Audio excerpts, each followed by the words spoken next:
Hello, everyone, and thanks again for tuning in to the latest edition of FranCoach's Franchising 101 podcast. I am Tim Parmeter, founder and CEO of FranCoach and your podcast host. Today, we are going to welcome in one of our franchise partners, and this is they're in one of the very few niches in home service that really is largely untapped. Like most home service, it has a low investment, low overhead, and huge potential. This franchise also comes with both recurring revenue and the chance to work on some big projects. It's B2B, it's B2C, and then throw in the fact that it is an environmentally conscious franchise and you have really a one-of-a-kind opportunity. Sounds pretty cool, right? Before we get to them, here's us, as always. FranCoach is a national search firm. We are dedicated to working with individuals interested in owning a franchise. We are partnered with well over 600 of the top franchisors in the country, spanning nearly 70 industries. Our goal is to help clients find the absolute best franchise for them to own. And the goal of the Franchising 101 podcast is to help properly educate people on franchise ownership. All right, so that's a little bit about us. Now let's get to the important stuff. Our guest and our featured franchise today is called Conserva Irrigation. And our guest is not just some random person with this, founder, CEO, all things to all people at Conserva, Mr. Russ Jundt. Russ, thanks for joining us today. Tim, thanks so much for having me on. It's a complete pleasure and great to catch up with you. Always good to chat with you as well, and very excited to hear all about Conserva, because I think again it's something that is all the different home services out there that have like multiple different things or similar franchises. You guys have a unique positioning in doing things very differently in a market that you really can kind of dominate. So I've got a bunch of questions about Conserva, but franchising is about people, and I always love hearing stories of kind of their journey into this. So walk us through a little bit, just kind of your past. How did you even get into franchising, and how did that kind of turn into Conserva? Yeah, it's awesome, man. There's behind every company, there's a story, right? And we have quite the story here at Conserva Irrigation. 18 years ago, I actually was the first franchise owner with my business partner, Tom, in Minneapolis. We were the first franchise owners of Mosquito Squad. Brand new company, brand new category, right? It had never been private mosquito abatement. And Tom and I were in the underground utility construction business. And we were doing kind of big toys, big boys type stuff where you're directional drilling, bringing in fiber to home projects. And we had dabbled in irrigation and had some smaller equipment, some smaller crews, and some folks thought that maybe we'd like to get into that. And so we had dabbled with it for maybe 4, 5, 6 years, didn't see the real value of it. I didn't like it personally because of seemed like in Minnesota, we love our water, of course, and seemed like it was wasteful of water. There wasn't a whole lot of thought going into it. It was very commoditized, of course, very fragmented. And so as quickly as we were in irrigation, we got back out of it and just focused on our core, which was underground utility construction. Well, at that time, we were looking to diversify and get direct to consumer, and we happened across Mosquito Squad.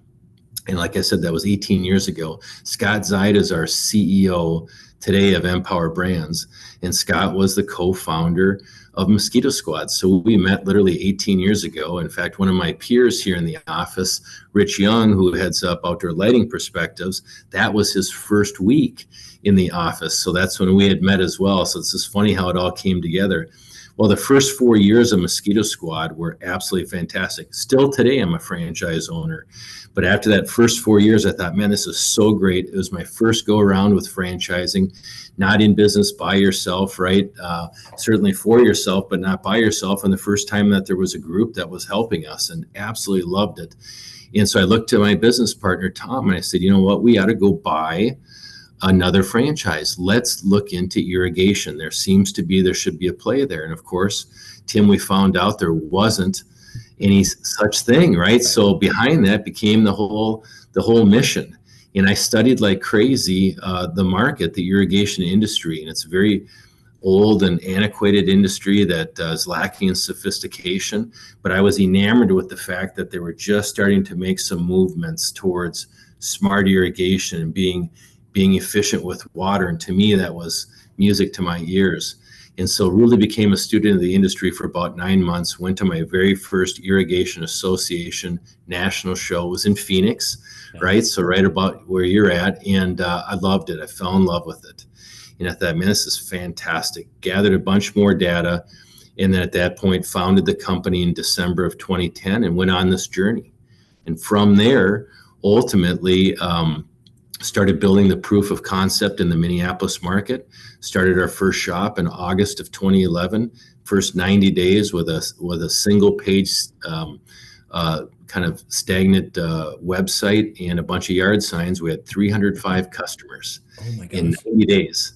And so I knew we were onto something. People wanted service, they wanted help, and they wanted green, lush, healthy lawn and landscaping. If they could do it in a way that was efficient, that was fantastic. And then from there, just started building out the model. And by December of 2016, we had enough proof of concept. We'd opened up a bunch of pilot locations, and I partnered with, at that time, Outdoor Living Brands, and then now Empower Brands today.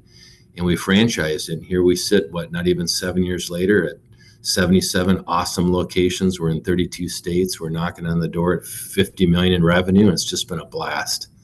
And and you said 2016. I'm like, gosh, it's been that long, right? So, which is crazy. So, you mentioned something with your journey getting into as a franchise owner.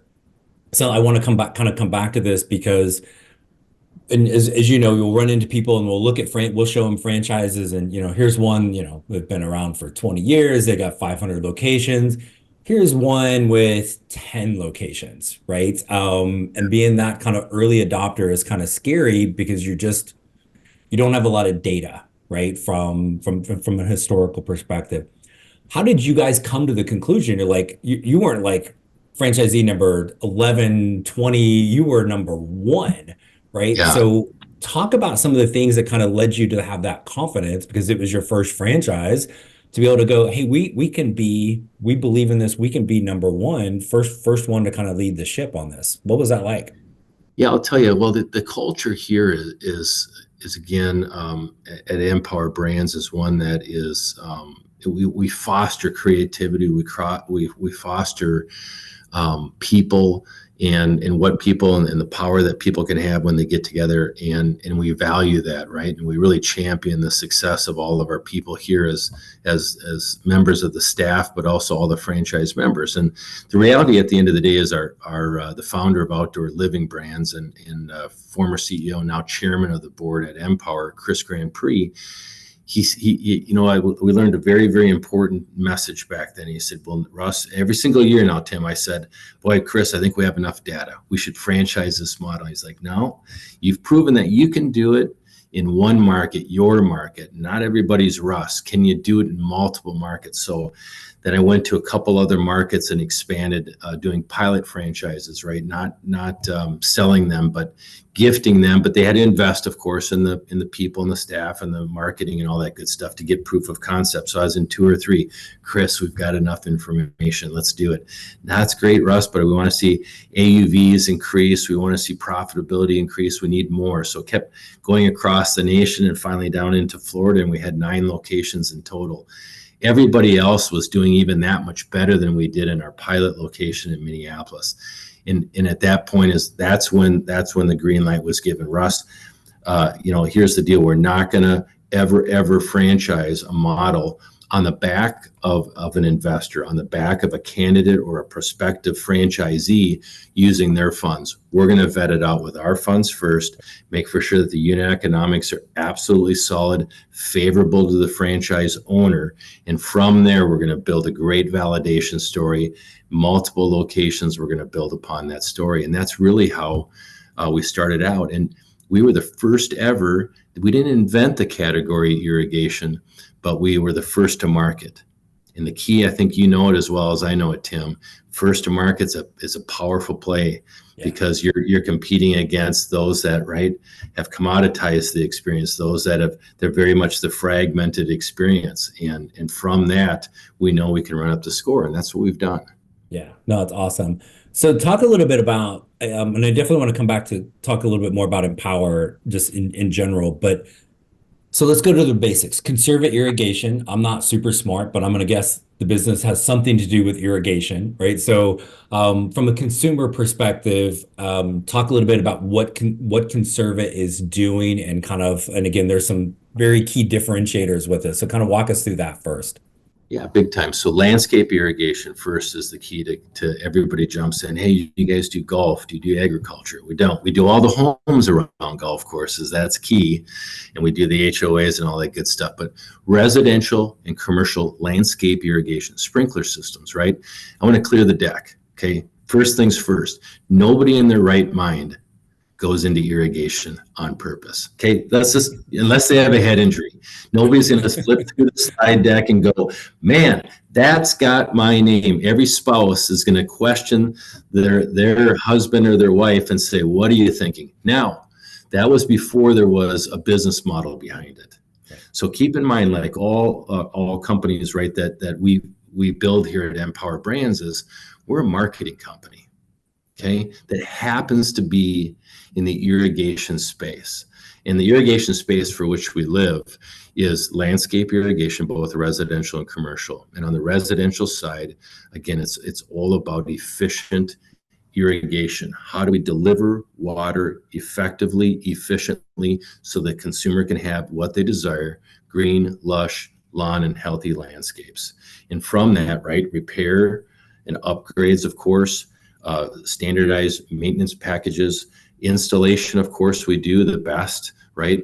And set out like anybody else, unlike anybody else, seasonal packages, so that recurring revenue, which is a big part of our model. You're not unemployed as we're coming up on January 1st. And in everything around the residential side of what we do is all driven by our marquee product. And the product is, of course, we've productized the service, and the service is driven on an SES, a free inspection, a system efficiency score. So what it does is it quantifies, first off, it justifies the experience to the consumer. Here's a professional company, they've got an SOP, and they have a very homogeneous approach, right? Yard to yard, consumer to consumer, tech to tech, et cetera. And it justifies that they've made the right decision. It quantifies how many problems they have, and then it monetizes it for them, and it puts it out into report that this is what we need to do today. Here's what we're going to focus on as we get better as far as different system additions and design changes, and then we're going to get into even more efficiency, smart controllers, and kind of sort of that fun stuff. So we take care of the residential side of it, and then we have a very similar program, a little bit more robust on the commercial side of it, where we develop not an SES but a CSA, which is a commercial site assessment. Nobody's ever cracked this nut. We built a proprietary algorithm. You pick the commercial property, the HOA, the small bank on the corner, anything in between, anywhere across the US and Canada, and we've dialed in this algorithm that we know exactly how much water they've used, because public water, right? Water is public data. And number two is this algorithm will show how much on any given year, on an average year, right, how much water they should be applying to that property. And that gives us a baseline. And from there, we can find out why they're not meeting that, what types of repairs need to go into it, what the expense will be doing it, and most importantly for the commercial owner and the HOA presidents and boards, what's the time for the return of investment, usually 18 months or less. So it's fantastic. Remember, we talked about being first to market. Right. Think of the average dude or dudette going down the road, maybe a magnet on the truck at best, right? Are they having that type of sophisticated chat with the homeowner association board, with the sustainability board at one of the companies across the U.S.? And the answer clearly is no. Is Conserva doing that all day long? So we really have the landscape irrigation both on the residential and the commercial buttoned up. And now we're just getting into another form of water management, which makes perfect sense for us. It's an underserved category, and it's what I've coined it, adaptive drainage. Okay, so taking the water from downspouts, moving it in and away from the basements, from the crawl spaces, from the slabs, instead of ruining the plant material and or the mulch and the rock around that house, moving that water, managing it, and getting it away from that house. So again, a highly underserved market, works out perfectly because our folks are already there, boots on the ground. Hey everyone, I want to pause the show for a moment to spotlight one of our premier franchise partners, Superior Fence and Rail. If you're looking for a standout franchise opportunity that is dominating an in-demand niche, look no further than Superior Fence and Rail. As the first fence installation franchise in the United States, this brand boasts over 50 territories in 15 states and literally installs millions of feet of fence every single year. Superior Fence owners can jump into the business full-time from the start, but they can also start out as semi-absentee owners. You can begin with a single territory or build an empire by owning multiple territories. As part of the Empowered brand suite of franchises, Superior Fence and Rail owners are equipped with unmatched support and proprietary technology that sets them apart from what amounts to be really very fragmented competition. Superior Fence also has numerous partnerships with well-known home improvement retailers that will provide products at a reduced cost, which helps increase your margins as an owner. Sounds pretty amazing, right? Well, if you'd like to learn more about becoming a Superior Fence and Rail owner, reach out to the FranCoach team today so we can help create your better tomorrow. Hey everyone, I wanted to take a quick break from our podcast to tell you about our amazing friends at Entrepreneur. If you're looking to become a franchisee or simply learn more about business ownership, and guys, let's be honest, you're listening to the Franchising 101 podcast, so we know you have some interest in this. And I really encourage you to go to entrepreneur.com to check out all of their great content and resources. Seriously, Entrepreneur has everything, all the way from a bookstore to the best podcasts, webinars, and videos, plus information on upcoming events and the latest articles that seriously, they cover all aspects of franchising and business ownership. If you're having trouble deciding which franchise is right for you, start with Entrepreneur's renowned Franchise 500 ranking, which highlights the best franchises of 2022. For 45 years and counting now, Entrepreneur has been and continues to be the most widely recognized and respected authority in the franchise market. Digital and print subscriptions are available, so you never miss out on anything. So seriously, what are you waiting for? Go to entrepreneur.com right now and learn more. Yeah, so I love all of that, and I think two things pop into my head. One, I want you to talk about kind of the owner and the things that they're doing, but your point to, like, I think probably in franchising in general, kids aren't sitting there going, "Mommy, Daddy, someday when I grow up, I want to own an irrigation franchise," right? It's what people end up owning is rarely anything on their radar, right? And so it's again super cool that you kind of bring that up, but there are times people will come to us and they'll have like a little bit of a tech background, or they really like things that are tech related. Therefore, I need a business that is tech related. Like some of the things you're talking about, like you're different. One of the many differentiators is Billy Bob in his beat up pickup truck, man. Like he probably doesn't even have an iPad he's rolling in there with, right? Let alone like being able to do that at that level is just, I mean, again, that's an enormous differentiator. So super cool. So tell us a little bit about the owner, right? And I know there's a couple different ways this can get built out, but if I'm looking at potentially becoming a Conserva Irrigation owner, I'm gonna go, but Russ, like I'm not very handy. I can't build anything, right? I'm not good at that. I don't want to do that. No way I can own this, right? But you and I both know that's not true. So walk us through what you guys are really kind of looking for and some of those key things an owner is going to be doing on the daily. Yeah, you got it. So first off, let's back up to the industry itself, right? Remember, been around for a long time. Nobody goes into irrigation on purpose. It's Hotel California once you're in, and they kind of grow up. You either grow up in the business or you don't until Conserva.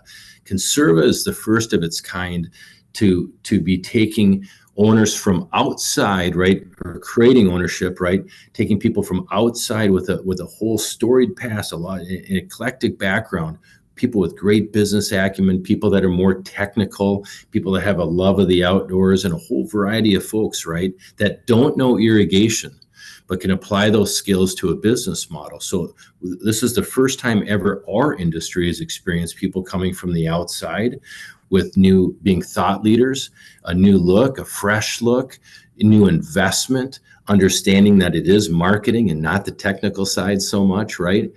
And so we're bringing a big wave into that. Now, they also need people to work with and for them, right? Technicians. This is also the first time that we're bringing people from outside the industry into the industry, because the pool from which we fish is limited as far as the number of technicians out there. And as we know, there can be some bad eggs in that, right? And there's some folks with some poor habits. So we created the first ever, our industry does not have this. We invested in it. We called it our LMS system, right? Conserva University, and Career Tech Academy was formed, right? Where it's a 22 module, online module training session that can take somebody just like you with limited irrigation experience or no limited irrigation experience, with a desire to learn, desire to be autonomous, maybe work in their own van, loves to work outdoors.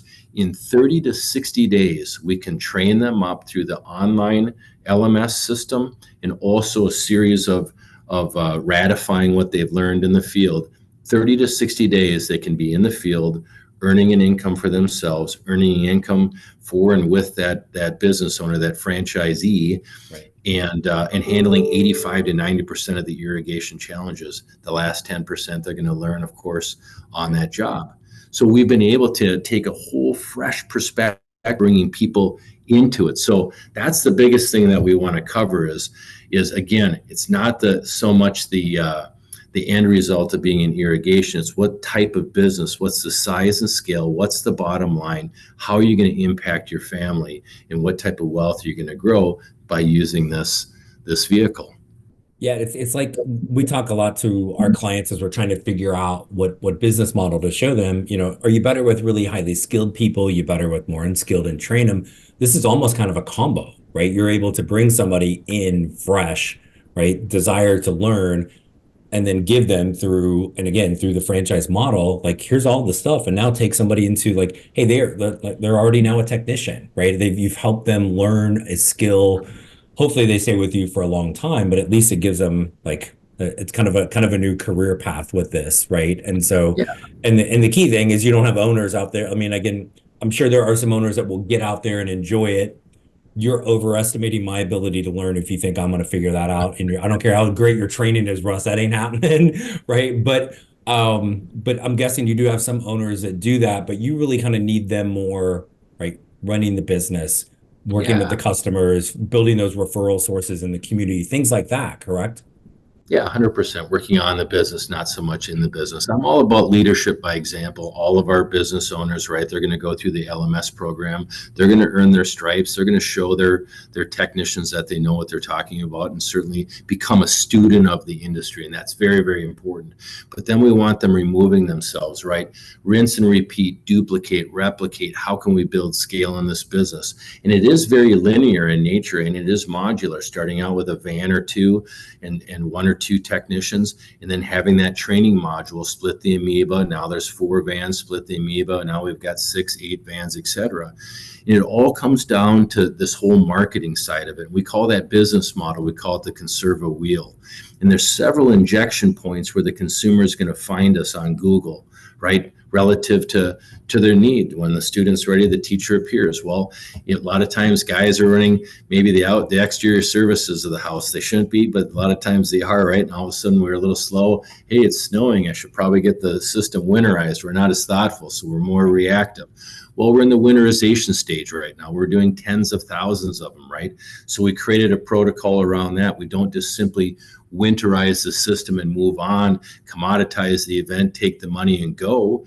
We use compressed air as a diagnostic tool so that water leaks down and a lot of times goes undetected. Compressed air with water bubbles up. It gives us the ability on our iPad and on our app to go, hey, look, I have something to talk to Tim about in the spring when I summarize this system.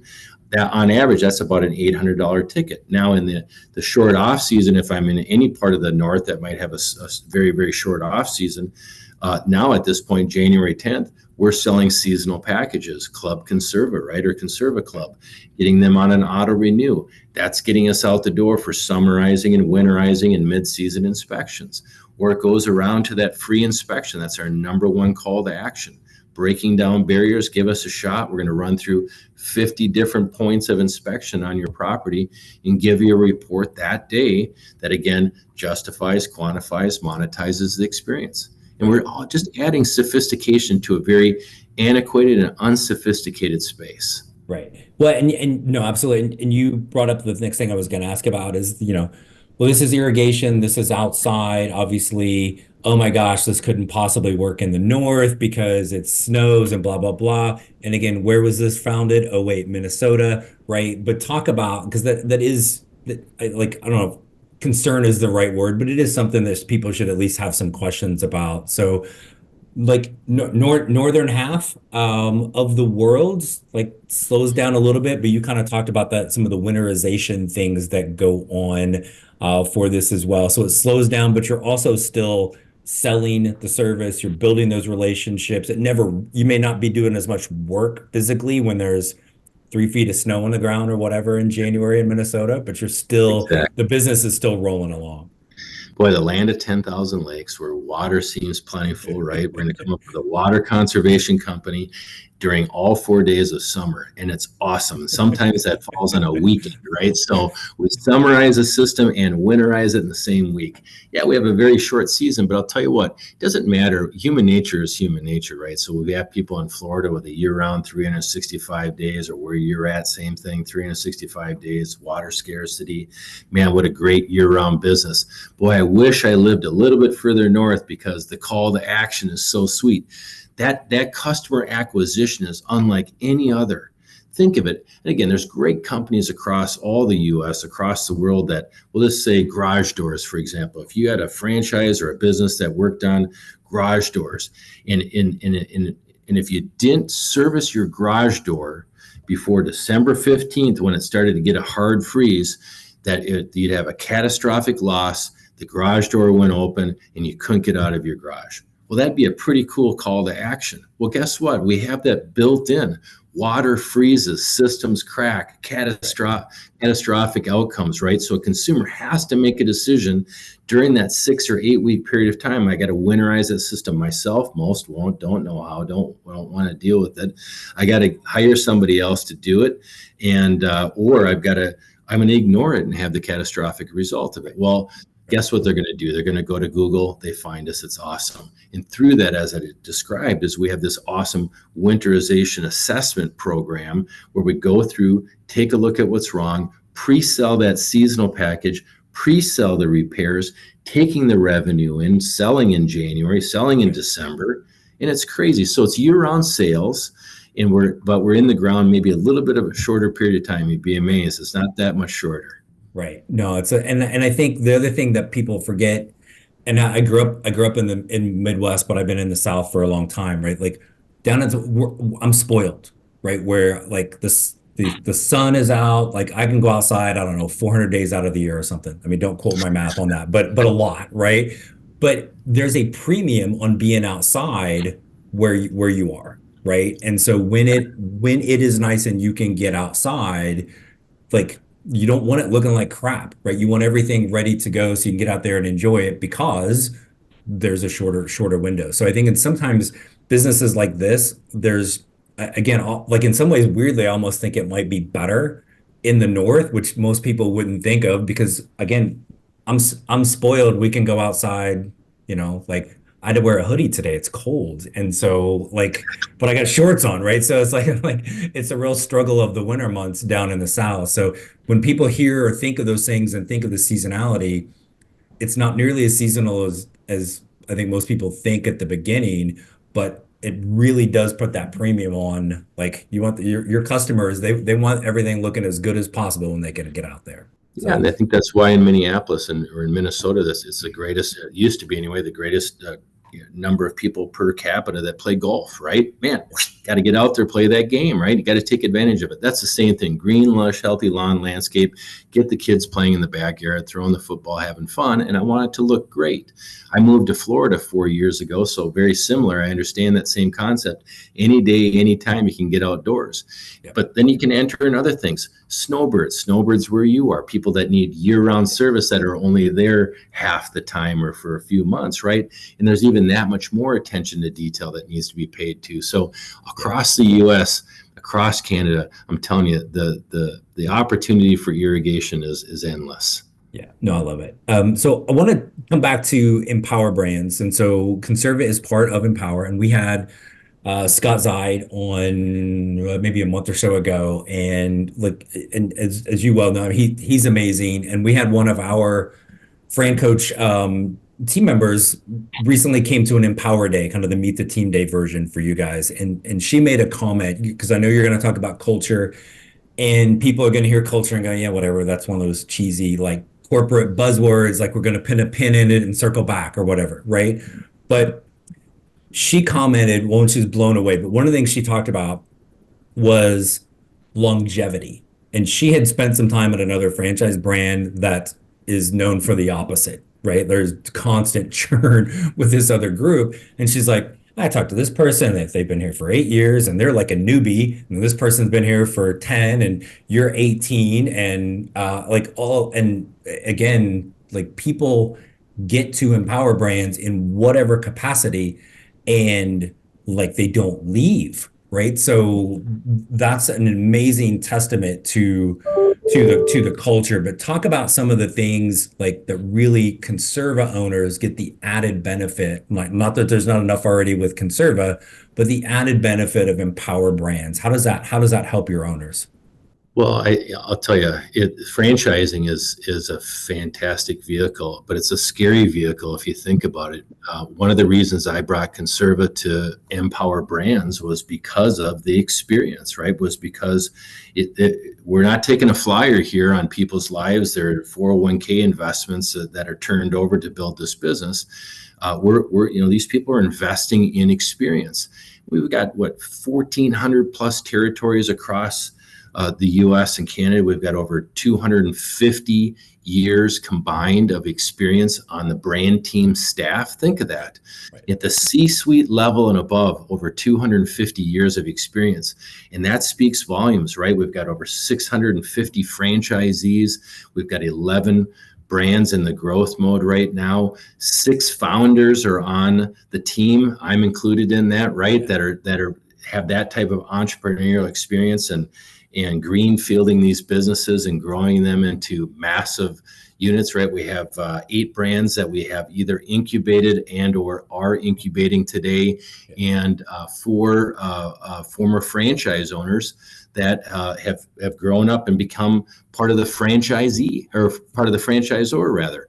And so culture, first off, just the experience alone, that's what you're investing in. It's not necessarily the product, it's the people.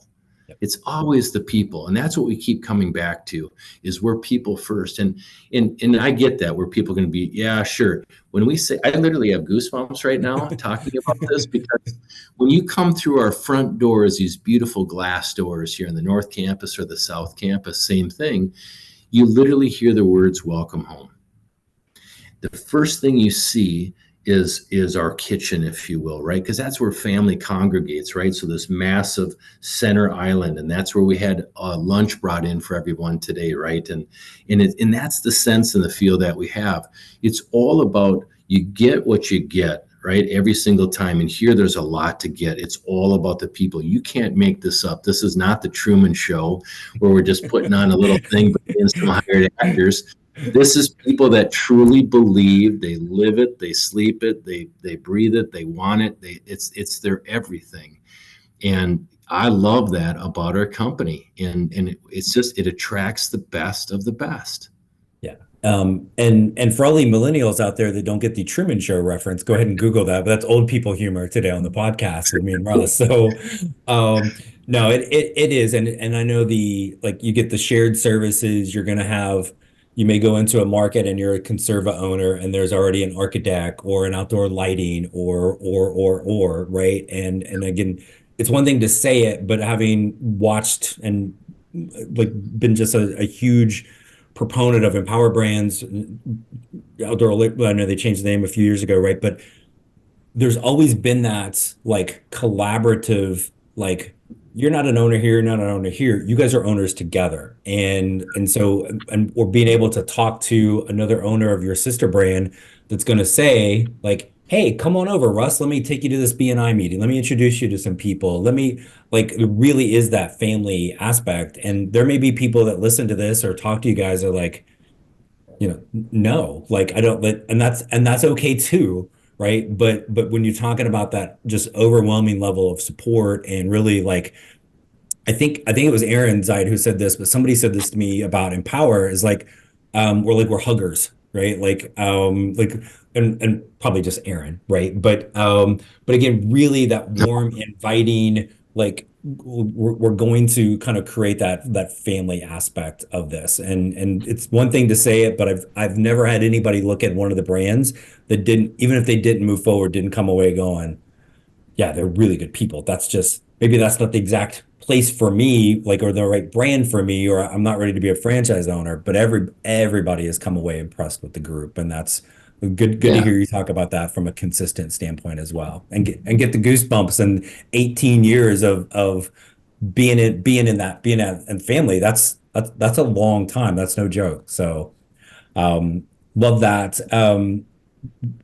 Russ, I want to throw one more thing at you, and I'll let you go. I try to be respectful of your time, but I'm sure there's a lot of things you could say to this. But is there any other thing that you would want to kind of share with folks today about Conserva and or Empower that maybe we haven't talked about today that you really want to make sure we get across to people?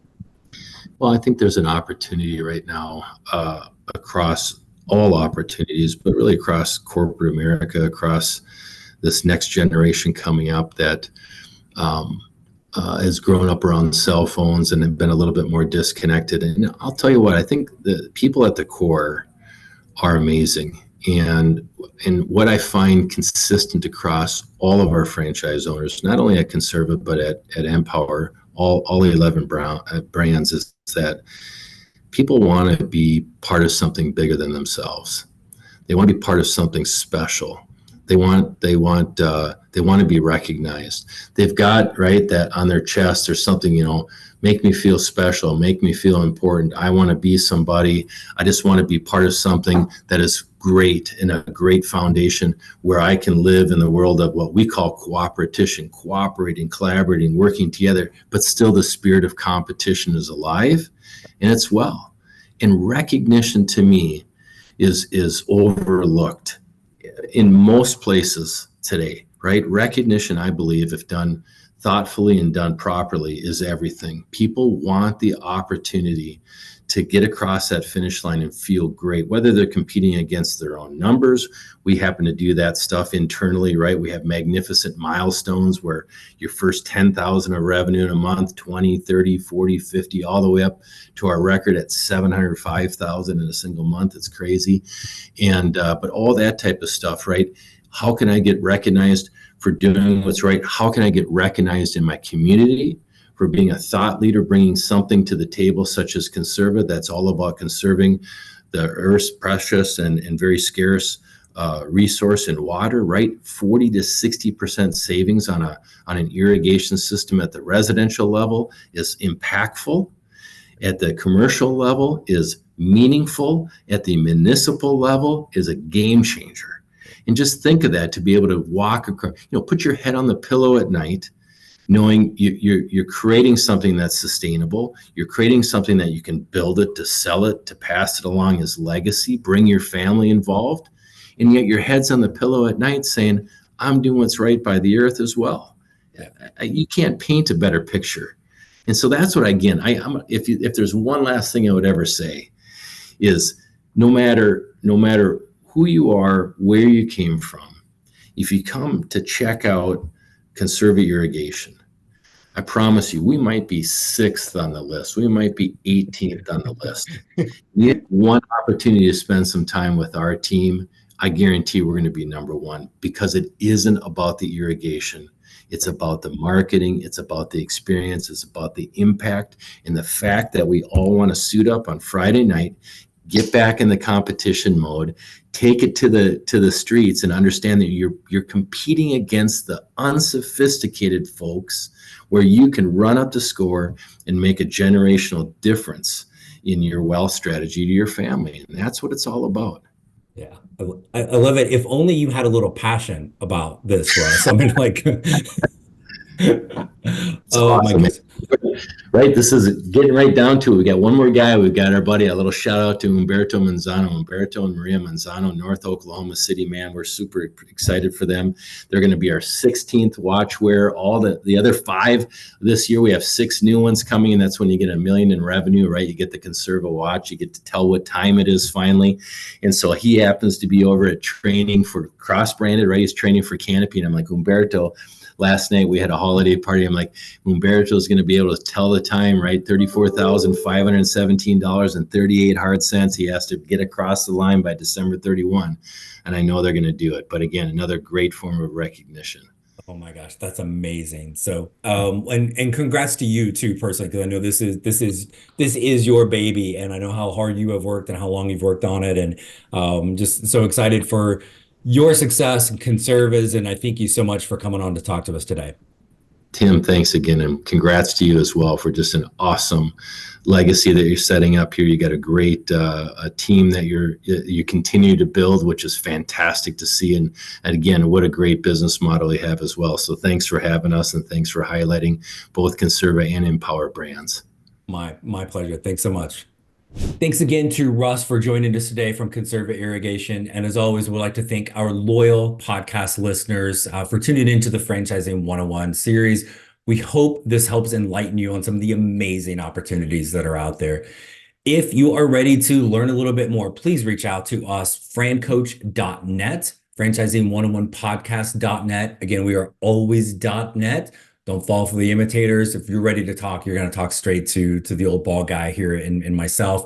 And then check us out on all the social media sites. Don't forget, if you like to read, that crazy thing people sometimes used to do in the olden days, franchisingnews.net. Tons of amazing articles, both from our team and from other great resources in franchising. But when you are ready, reach out to us. There's never any fee for our service. We're here to help you get educated on franchise ownership, and then ready for you to find your best franchise and help create your better tomorrow. Thanks for tuning in, everyone, and we look forward to talking to you next week.